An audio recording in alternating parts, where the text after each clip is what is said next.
અને આપણે ત્યાં લખ્યું છે કે આપણે કીડીને પણ પેટ ભરવાનું, કીડીને પણ કીડિયારું નાખવા પેલા બધા જતા, ચકલાને ચણ નાખતા, પારેવાને ચણ નાખતા, આપણે માછલીઓને લોટ બનાવીને નાખતા, આપણે ગાયને ખવડાવીએ, આપણે કૂતરાને ખવડાવીએ, આપણે ભિક્ષુકને ખવડાવીએ, અતિથિને ખવડાવીએ, મહેમાનને ખવડાવીએ, ઘરના બધાને ખવડાવવાની સંસ્કૃતિ આપણી છે.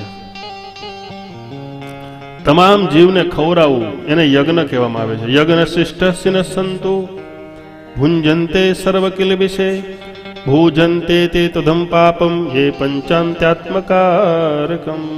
એ આપણી પરંપરા છે, ખવડાવવું ખવડાવવું ખવડાવવું. પણ આજે ઊંધું થઈ ગયું છે કે જેને ખવડાવવાનું હતું ને એને જ ખાવા લાગ્યા છે. તકલીફ પડે અમુક શબ્દ બોલતા કે આપણે ચકલાને ખવડાવવાનું હોય, માછલાને ખવડાવવાનું હોય, આપણે ગાયને ખવડાવવાનું હોય, કૂતરાને ખવડાવવાનું હોય, બધાને ખવડાવવાનું, કોઈને ખાવાનું નથી લખ્યું.